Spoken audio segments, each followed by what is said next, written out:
Yes friends, हमने अब तक देखा जीवाश्म क्या होते हैं, जीवाश्म किस तरह से बनते हैं, क्या क्या कंडीशंस होती हैं। अब आज हम देखेंगे कितने प्रकार के जीवाश्म पाए जाते हैं, है ना। किस किस तरह के जीवाश्म होते हैं, क्या क्या उसकी डेफिनेशंस होती हैं।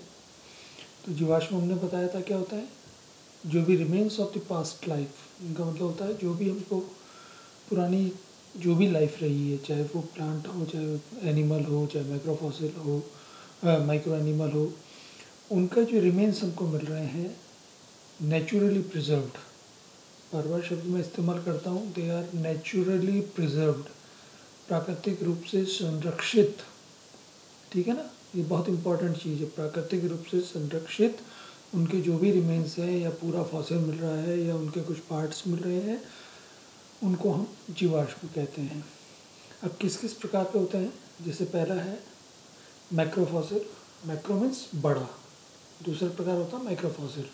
माइक्रो मीन्स छोटा, जैसे माइक्रोस्कोप, किसी भी चीज़ को बड़ा करके यदि हम देखें तो उसको कहते हैं माइक्रोस्कोप। तो माइक्रोफॉसिल्स क्या है, microfossils are smaller fossil which can be seen under microscope. ऐसे जीवाश्म जिनको हम नेकेड आइज से, नग्न आँखों से नहीं देख सकते, इतने छोटे वो होते हैं कि हम उनको नग्न आँखों से नहीं देख सकते, उनको हम माइक्रोस्कोप के अंडर ही देख सकते हैं, उनको हम कहते हैं माइक्रोफॉसिल्स। अदरवाइज ये दूसरे जितने उससे बड़े लार्ज साइज़ के होते हैं जो हम आँखों से देख सकते हैं, वो कहलाते हैं मैक्रोफॉसिल्स।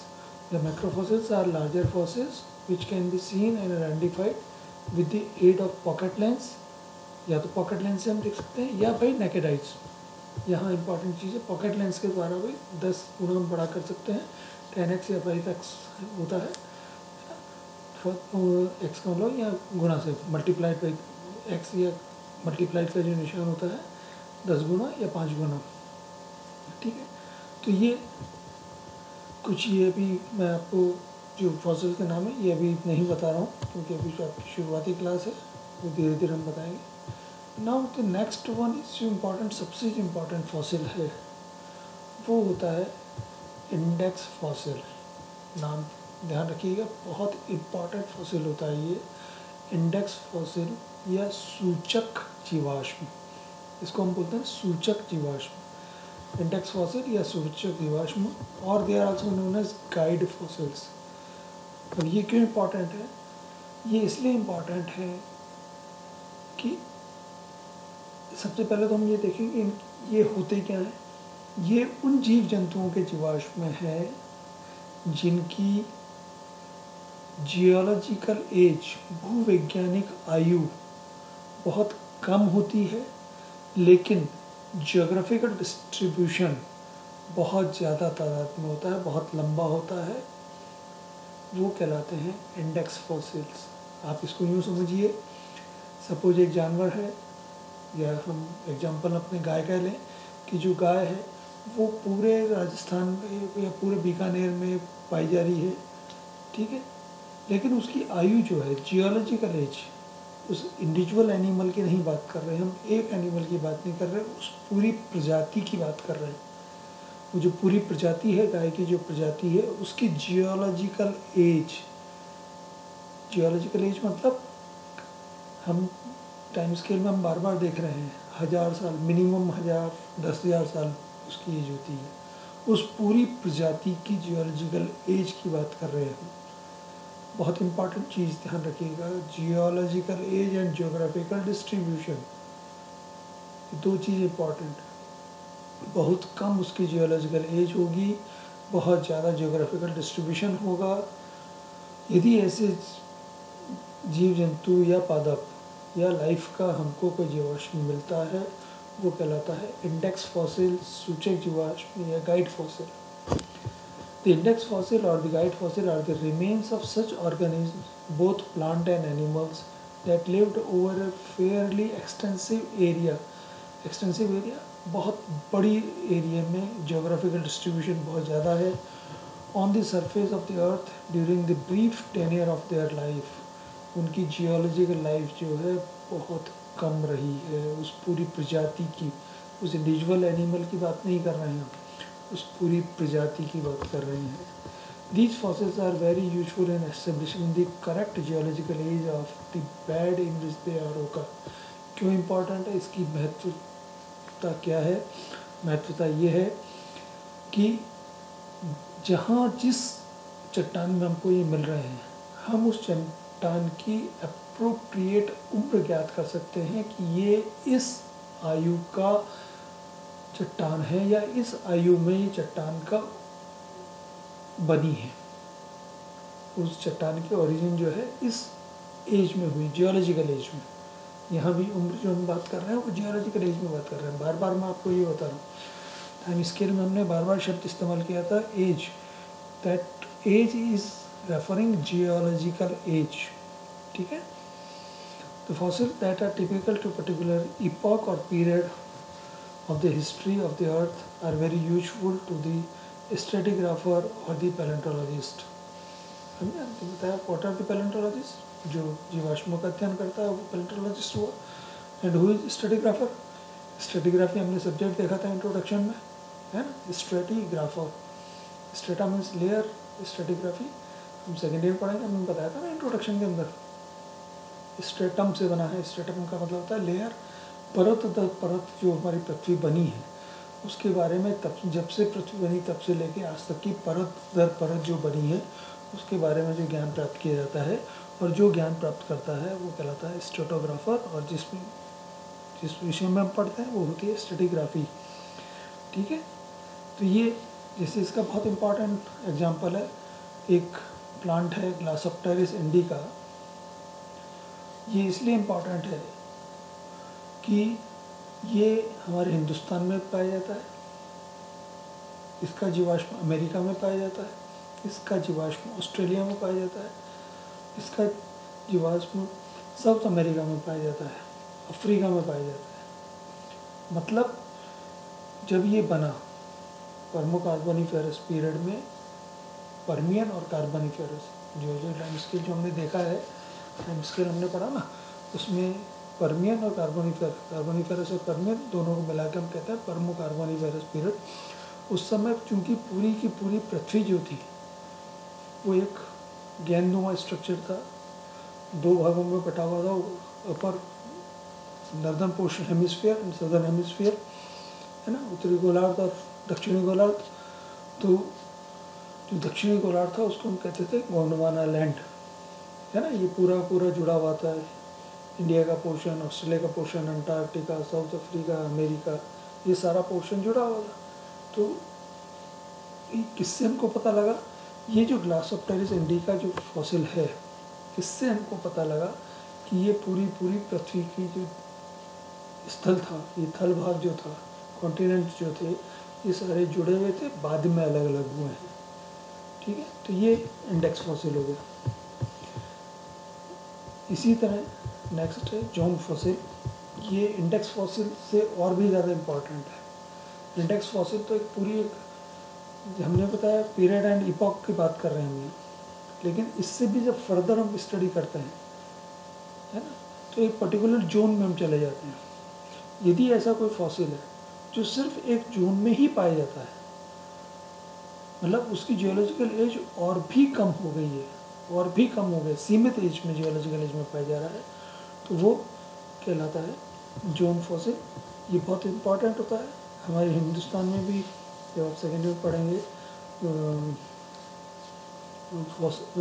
क्लासिफिकेशन स्ट्रेटिग्राफी, तो वहाँ पूरी एक एज में, इपॉक पीरियड में तो क्लासिफिकेशन पूरा एक सिस्टम बन रहा है, लेकिन उसमें जब फर्दर डिवीजन एक एक लेयर हम पढ़ेंगे तो उसमें पढ़ेंगे कि एक लेयर के अंदर एक पर्टिकुलर फॉसिल ही पाया जाता है।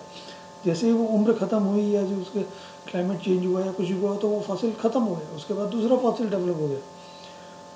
ट्राइसी व स्पीति जो है वहाँ पे बहुत इम्पॉर्टेंट है इस तरह से।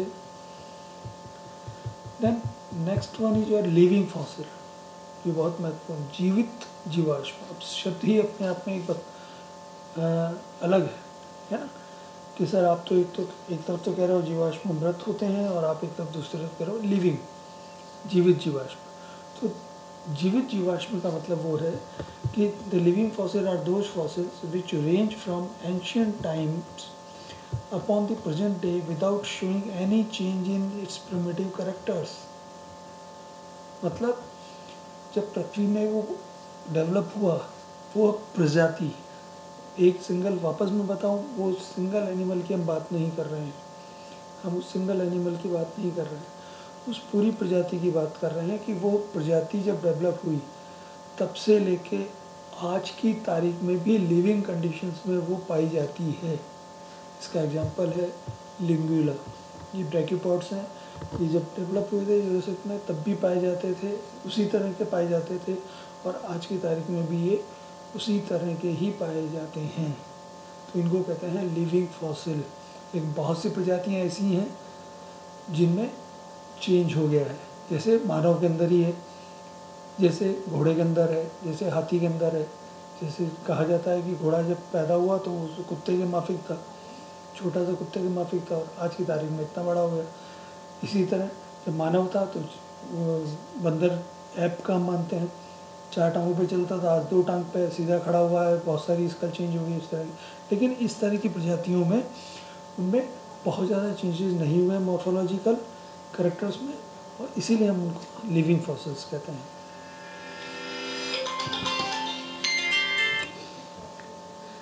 अब नेक्स्ट इम्पॉर्टेंट है ट्रेस फॉसिल्स। अब तक हम जितने देख रहे थे ये सारे के सारे कहलाते हैं बॉडी फॉसिल्स। इन सबको हम बोलते हैं बॉडी फॉसिल्स, मतलब उनकी बॉडी जो है वो या तो प्रिजर्व है या उनका कोई भी एक अंग प्रिजर्व है। मतलब या तो उनको बॉडी फॉसिल बोलते हैं, मतलब या तो पूरा का पूरा उसकी बॉडी प्रिजर्व है उस जीव जंतु की या पादप की, या उनका कोई भी एक अंग प्रिजर्व हुआ हुआ है। लेकिन ट्रेस फॉसिल में क्या होता है, they are most important one. आभासी ट्रेस फॉसिल्स वो हैं जो खुद तो डेवलप नहीं हुआ है, जिनका जीवाश्म नहीं बना है, लेकिन उनका कोई ना कोई इस तरह का चिन्ह हमको मिल रहा है जो आप देता है कि ये बताता है कि इस तरह का पादप या जानवर वहाँ पाया जाता था। जैसे उसकी छाप है ना, उसकी छाप वहाँ पाई जा रही है।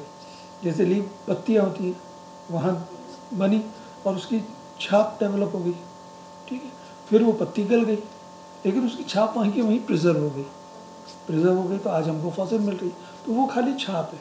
तो इस तरह के बहुत सारे ट्रेस फॉसिल्स हैं, हम उसमें देखेंगे कौन कौन से तरह के ट्रेस फॉसिल्स हो सकते हैं।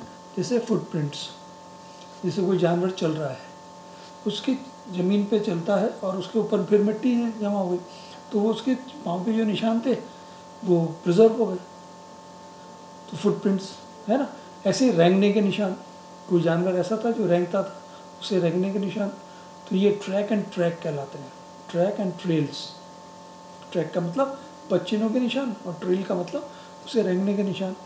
इसी तरह से बहुत इंपॉर्टेंट चीज़ है बर्रोज एंड बोरेंग्स। बहुत से जानवर ऐसे होते हैं जो बिल बना के रहते हैं। जानवर तो ख़त्म हो गया, मर गया, डिस्ट्रॉय हो गया, डीके हो गया, लेकिन उसकी वो जो बिल थे वो प्रिजर्व हो गए। तो अब वो ट्रेस फॉसिल सबको ये आभास करा रहे हैं कि यार इस तरह का जानवर रहता होगा, यहाँ रहता था, ये ज़मीन थी उस समय, ये तल था, तो ये हमको ये सारी जानकारी देता है, ठीक है। इसी तरह से एक्सक्रीटा, जो जानवर होते हैं जो एक्सक्रीटा निकालते हैं, अवशिष्ट निकालते हैं, वो भी कभी कभी प्रिजर्व हो जाते हैं। जैसे अभी आपने कभी सुना होगा डायनासोर का एक्सक्रीटा मिला है ना, उसके बेसिस पे हम उसका पता लगा रहे हैं कि साहब ये जो है हर्बीवोरस था, कार्निवोरस था, ठीक है। तो इस तरह से ये ट्रेस फॉसिल्स हो गए। नाउ द नेक्स्ट वन जो इम्पोर्टेंट है, they are the pseudo fossils. आभासी जो है वो जीवाश्म, ये बहुत इंपॉर्टेंट होते हैं। आभासी जीवाश्म क्या होता है, ये जीवाश्म नहीं है, ये कोई पादप नहीं है, कोई जानवर नहीं है, लेकिन हमको आभास कराते हैं कि कोई ना कोई पादप या इस तरह का ये रहा है। अब ये कौन कौन से होते हैं कि जैसे आपने पट्टियाँ कभी कभी देखी होंगी, पट्टियों के अंदर एक पेड़ों की सी शाखाएँ से बनी हुई दिखती हैं, ग्रीन कलर की, हल्के डार्क ग्रीन कलर की है उसकी, वो डेंड्राइटिक स्ट्रक्चर्स होते हैं। वो कुछ ही नहीं होता है, पानी के अंदर ये जो चट्टानें बनी हुई होती हैं उसमें मैग्नीज डाइऑक्साइड प्रेजेंट होता है, तो पानी जब गिरता है तो उसके घुल जाता है और वो जहाँ जहाँ जाता है वो उसके साथ उसका निशान बनाता चला जाता है। ये इतने तरह के आपके फॉसिल्स होते हैं। जिस्ट में बता दूँ, body fossil, trace fossils and the pseudo fossils. फिर बॉडी फॉसिल्स के हमने अलग अलग पार्ट देखे, मेगा फॉसिल्स या माइक्रो फॉसिल्स है ना, एंड द लिविंग फॉसिल। ये इतने प्रकार के जीवाश्म को पाए जाते हैं। Thank you.